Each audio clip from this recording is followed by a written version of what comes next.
अमित जी, हरियाणा से। एक घंटे हरिवंश। श्री हरिवंश महाराज जी। महाराज जी, इनका भाव है कि बचपन से ही इन्होंने माँ वैष्णो देवी और शेरावाली जी के प्रति इनकी लगाव हो गया, और मुझे जब कुछ समझ नहीं आता था तो मैं माँ वैष्णो देवी की पिंडी स्वरूप को ही अपना गुरु मान लिया। और माँ की अपार कृपा भी बहुत है जो उन्होंने मुझे दर्शन के लिए आपके भेज दिया। जब से मैंने आपके प्रवचन सत्संग सुना, अब मुझे मेरी माँ वैष्णो देवी से मिलने की एक अजीब सी चुभन होने लग गई है। कृपा करके मुझे इस भक्ति मार्ग पर चलने का सही मार्गदर्शन करें। सही मार्ग, कैसे इस मार्ग पर चलता रहूं, उनकी सही साक्षात्कार करना सही मार्ग है। आप चलते रहो। वो जगत माता है। या देवी सर्वभूतेषु बुद्धि रूपेण संस्थिता नमस्तस्यै नमस्तस्यै नमस्तस्यै नमो नमः। बाल अवस्था से हमारी भी माँ से ही प्रीति थी। अब थी इसलिए कह रहा हूं कि वो नाम बदल गया है, अब नाम दूसरा हो गया है, लेकिन है तो उन्हीं की ही शक्तियां सब। जैसे पहले दुर्गा माँ की उपासना करते थे भगवान शिव की, उन्होंने ही कृपा कर भेजा, तो अब श्री किशोरी जी हैं, किशोरी जी के ही सब स्वरूप है, वो दूसरा थोड़ी अंतर है। अब इधर राधा वही अंश में दुर्गा है, कोई अंतर थोड़ी, विविध रूप वही धारण किए हुए हैं।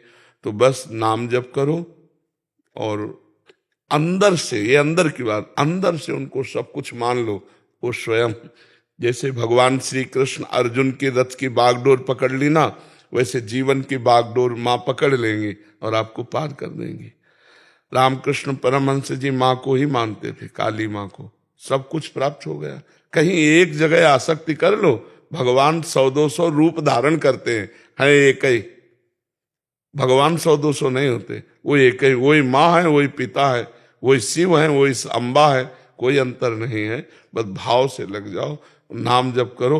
और ये मांस मदिरा ये सब चीजें, गंदी चीजें कभी, जैसे कुछ लोग जो अज्ञानी जन है नहीं जानते हैं, तो वो कहते हैं माँ को शराब का भोग लगाते हैं, बकरे काटते हैं, ऐसी सब क्रियाएं नहीं करनी चाहिए। माँ जगत माता है, तो जैसे हम उसके पुत्र हैं, ऐसे बकरा भी उसका पुत्र है। अपने पुत्र के गला कटवा के कभी माँ प्रसन्न होती है क्या?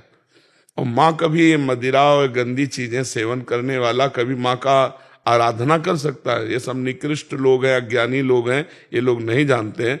तो कभी ऐसी गलती मत करना। तो ऐसे प्रसाद को भी नहीं लेना चाहिए कि कोई बकरे का मांस और मदिरा या कुछ ऐसा दे कि माँ का प्रसाद ले। नहीं भाई, ये माँ का प्रसाद आप ही पाओ। हमारी माँ दूसरी है, जो सात्विक है, जो देवी है, जो जगत माता है, परम पवित्र है। नारियल की बलि दो, नींबू की बलि दो, सुंदर 56 प्रकार के भोग लगाओ, वो प्रसाद पाओ। ठीक है।